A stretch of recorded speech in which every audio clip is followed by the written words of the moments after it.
gösterimini yapmak üzere sıkıştırmadan geçiş koridoru bırakarak inşallah geriye doğru devam ediyoruz. Ablalarımız oradan geçsinler aşağıya doğru. Maşallah bugün Bursa başka bir havada, bugün Bursa Gazze'nin yanında, bugün Bursa karar vermiş, dünyanın özgürlüğü için mücadele eden kardeşlerimizin yanındayız diyor. Allah sizlerden razı olsun inşallah.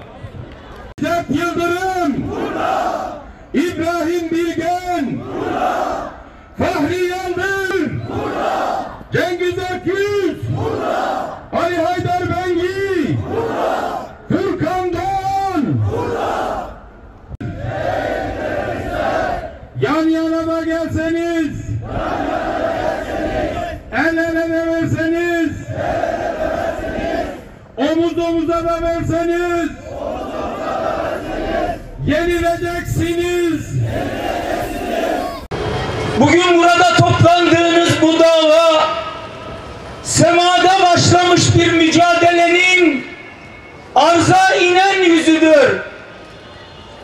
Allahu Azze ve Celle Hazreti Adem Aleyhisselam'ı yarattığında melekler şaşırmıştı. Demişlerdi ki Allah'ım sen yeryüzünde kan dökecek, fesat çıkaracak bir topluluk mu yaratıyorsun? Haklı çıktılar biliyor musunuz? İnsanların çoğu yeryüzünde kan döktüler. Bakın çocuk günlerini tayin ettiler. Kadın günleri tayin ettiler. Ama en çok onları öldürdüler. Dinizi biliyorum. Ne biliyordu peki Allah? O kötülerin içinden öyleleri çıkacak ki Allah için dendiğinde feda etmeyecek hiçbir şeyler olmayacak. Daha dün internette gördüm. Bir mübarek hanım kardeşimiz daha 10 yaşını belki bulmuş geçmiş ama Allah yolunda Gazze'de şehit olmuş evladı için yavrum diyordu, ben seni Kudüs'e feda ettim, Mescid-i Aksa'ya feda ettim. İşte Allah'ın bu insanların çoğu kan dökse de işlerinden çıkacak böyle hanımlar, böyle erkekler, böyle çocuklar olacak diye yarattığı o mübarek topluluğun bir parçasısınız. Bir parçası Gazze, bir parçası Doğu Türkistan ve biz daima Allah yolunda gerekir söyleyeceğiz. Bakla evleri, okulları yok etmekle kalmıyor, mezarları dahi deşerek büyük bir dehşet oluşturmaya çalışıyor.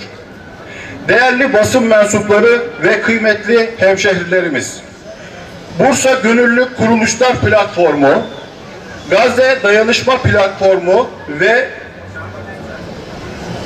bizler Filistin halkı için ses vermeye devam edeceğimizi, saldırılar durana kadar sivil direnişe devam edeceğimizi, Filistin halkının ve şanlı direnişin yanında duracağımızı, işgal sonrası Gazze'nin imarı için büyük bir çaba sarf edeceğimizi buradan beyan ediyoruz ve diyoruz ki Gazze'de acilen ateşkes ilan edilmelidir.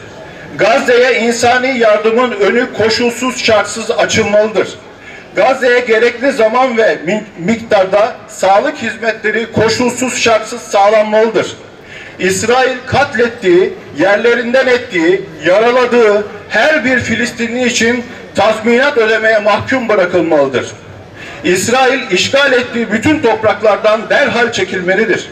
Gazze'nin işgal sonrası bütün eğitim, sağlık, enerji, iletişim, konut, bina, alt ve üst yapısı acilen yeniden teçhiz edilmelidir.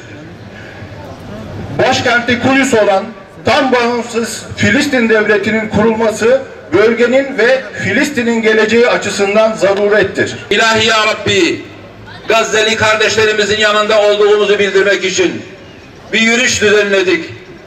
Şimdi de sana ellerimizi açtık, dualarımızı kabul eyle. Amin. Dualarımızı kabul ettiğin dualar arasına ilhak eyle. Amin. Meleklerin de bizimle beraber amin dediği duaları nasip eyle. Amin. Ümmete Kur'an etrafında kenetlenmeyi nasip eyle ya Rabbi.